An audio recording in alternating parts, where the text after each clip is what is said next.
बिस्मिल्लाहिर्रहमानिर्रहीम। अस्सलाम वालेकुम वरहमतुल्लाहि वबरकातुहू। पिछली वीडियोस जो मैंने अपलोड की हैं उनका ये तसलसल है। मैंने जो तिब्बे मुफरद अज़ा के मुताबिक 6 मिजाज या 6 तहरीकात थीं उन पर मैंने उनकी ख़ास अलामात जो हैं वो मैंने आपके सामने पेश की।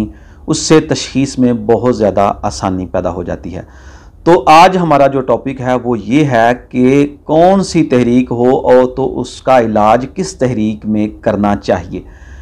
ये मैं अपने तजर्बात व मुशाहिदात और जो असातिज़ा इकराम के तजर्बात व मुशाहिदात हैं वो आपके सामने पेश करूँगा इंशाअल्लाह इस वीडियो में। तो मज़ीद गुफ्तगू शुरू करने से पहले मेरी आपसे गुजारिश है कि अगर आप मेरे चैनल पर नए हैं और आपने चैनल को अभी तक सब्सक्राइब नहीं किया तो नीचे देखें रेड कलर का बटन है सब्सक्राइब का, उसको ज़रूर सब्सक्राइब कर लें और फिर उसके साथ ही घंटी का बटन जो है वो शो होगा, आप उसको भी प्रेस कर दें ताकि मज़ीद नई आने वाली वीडियो जो हैं वो तिब्बी मालूमाती वीडियो जो आपको बहुत ज़्यादा फ़ायदा देंगी वो आप उनसे भरपूर इस्तिफ़ादा हासिल कर सकें। तो घंटी का बटन ज़रूर दबा दीजिए ताकि आपको नोटिफिकेशन टाइम पर मिल सके। असूल इलाज तिब्बे मुफरद अज़ा के मुताबिक जो है वो 6 तहरीकें हैं, यानी जिस्म में 6 तरह का मिजाज, 3 मुफरद मिजाज और 6 मुरक्कब मिजाज। 3 मुफरद मिजाज जो हैं वो मैं आपकी खिदमत में पेश कर देता हूँ, यानी असाबी मिजाज, उज़लाती मिजाज और गुद्दी मिजाज। असाबी मिजाज हम किसको कहेंगे? तरी वाला मिजाज यानी पानी वाला मिजाज, रतूबती मिजाज। उज़लाती मिजाज यानी खुश्की वाला मिजाज और गुद्दी मिजाज यानी गर्मी वाला मिजाज, हरारत वाला मिजाज। उज़लाती मिजाज यानी खुश्की वाला मिजाज, हवा वाला मिजाज। अच्छा जी, ये 3 मिजाज मैंने आपके सामने पेश कर दिए। ये 3 मुफरद मिजाज हैं। अब असूल इलाज क्या है कि अगर असाबी मिजाज हो तो इलाज उज़लाती मिजाज से करेंगे, और अगर उज़लाती मिजाज जिस्म में बिगड़ चुका हो, उसमें तेज़ी आ चुकी हो, तो फिर हम गुद्दी मिजाज पैदा करेंगे, गुद्दी तहरीक को आवाज़ देंगे, गुद्दी तहरीक पैदा करेंगे, हरारत पैदा करेंगे। और इसी तरह अगर गुद्दी तहरीक या गर्मी वाला मिजाज जिस्म में बन चुका हो, गर्मी बहुत ज़्यादा जिस्म में बढ़ चुकी हो, तो फिर हम दोबारा जो है वो असाब को आवाज़ देंगे, असाबी तहरीक पैदा करेंगे। तो असाबी तहरीक यानी रतूबत यानी पानी वाली तहरीक पैदा करेंगे, तो इंशाल्लाह मिजाज जो है वो बदल जाएगा, अलामात जो हैं वो जो बीमारी की सूरत में होंगी वो सारी ठीक हो जाएंगी। लेकिन अब यहाँ सवाल ये पैदा होता है कि 3 मुफरद मिजाज तो हो गए, तो 6 मुरक्कब मिजाज क्या होंगे? असाबी मिजाज जो है वो 2 तरह के होंगे कि उसमें तरी गर्मी होगी या तरी सर्दी होगी। इसी तरह उज़लाती मिजाज में भी खुश्की सर्दी होगी या खुश्की गर्मी होगी। इसी तरह गर्मी वाले मिजाज में भी 2 तहरीकें होंगी मुरक्कब उसकी। जब हम लफ्ज़ बोलते हैं गर्म खुश्क तो इससे मुराद ये होती है कि इसमें गर्मी ज़्यादा है, खुश्की कम है। और जब हम लफ्ज़ बोलेंगे खुश्क गर्म तो इससे मुराद है इसमें खुश्की ज़्यादा है, गर्मी कम है।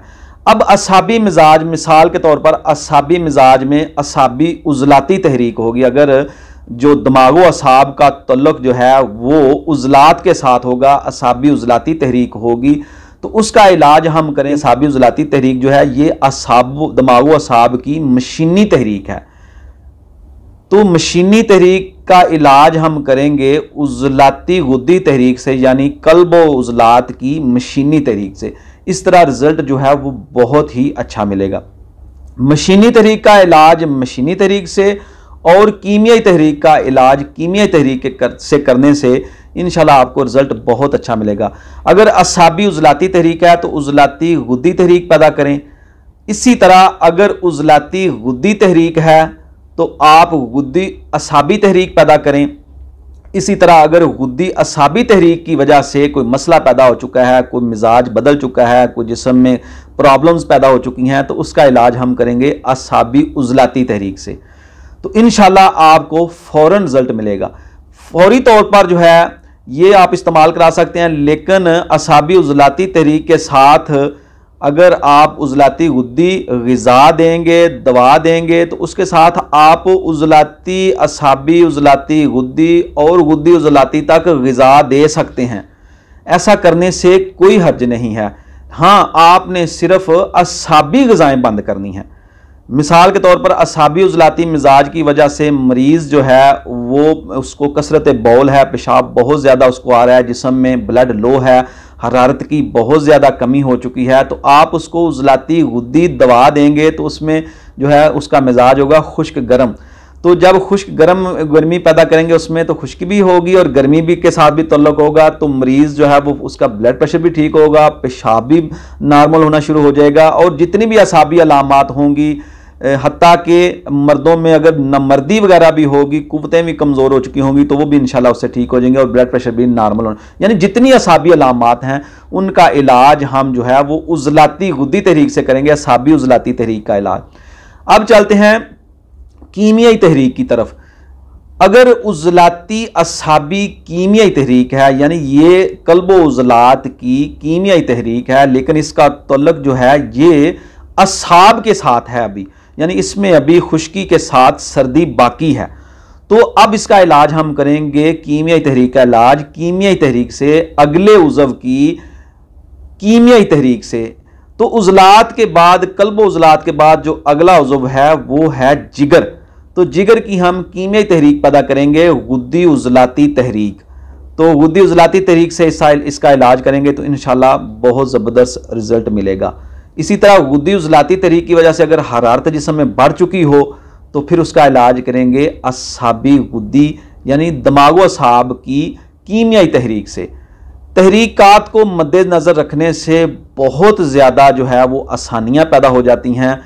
آپ اس طرح نہیں کر سکتے کہ اعصابی تحریک کا علاج ڈائریکٹ جو ہے وہ غدی تحریک میں کریں, ایسا کرنے سے مسائل بڑھ جاتے ہیں. بعض اوقات جو ہے وہ مرض کی نوعیت کو دیکھتے ہوئے وہ اعصابی تحریک کا علاج غدی تحریک میں کیا جا سکتا ہے, اس میں حرج نہیں, لیکن اصول علاج یہی ہے کہ اعصابی تحریک کا علاج عضلاتی تحریک یعنی قلب و عضلات کو تحریک دینے سے ہی کیا جائے گا. اچھا, دوا کیسے دیں گے, دوا کا جو ہے تعین کیسے کیا جائے گا کہ اعصابی مریض ہے تو مریض کس کنڈیشن میں ہے تو اس کو دوا محرک دی جائے گی, شدید دی جائے گی, ملین دی جائے گی, مسل دی جائے گی, اکسیر دی جائے گی, تریاک دی جائے گی, یعنی کہ دوا کا کون سا درجہ جو ہے وہ مریض کو کس وقت دیا جائے گا. تو انشاءاللہ اس پر ہم تفصیلی ایک اور ویڈیو بنائیں گے کہ دوا جو ہے اس کا درجہ جو ہے وہ کیسے فیصلہ کیا جائے گا کہ مریض کو محرک دی جائے گی یا شدید دی جائے گی یا ملین دی جائے گی. نیکسٹ ویڈیو میں انشاءاللہ اس پر بھی ایک تفصیل سے گفتگو کریں گے. تو امید ہے آپ کو آج کا ٹاپک پسند آیا ہوگا. پسند آئے تو لائک کیجئے اور دوستوں کے ساتھ شیئر کیجئے. جو طب مفرد اعضاء کو سیکھنا چاہتے ہیں وہ چینل کے ساتھ جڑے رہیں. یہ خالصتاً جو معالجین ہیں ان کے لیے یہ ویڈیو ہے, اور دوسرے جو طب سے جو شغف رکھنے والے دوست ہیں وہ بھی جو ہیں وہ اس کو دیکھ سکتے ہیں, ان کے لیے بھی مفید ہے. اس کو بار بار ریپیٹ دیکھیں, آپ کو انشاءاللہ اس کی صحیح طرح سمجھ آ جائے گی کہ تحریکات کا علاج یا مزاج کو کیسے بدلتے ہیں, کون سا مزاج ہو تو کون سے مزاج کی دوا دینی ہے. انشاءاللہ ملتے ہیں نیکسٹ ویڈیو میں. اجازت دیجیے. السلام علیکم ورحمۃ اللہ وبرکاتہ.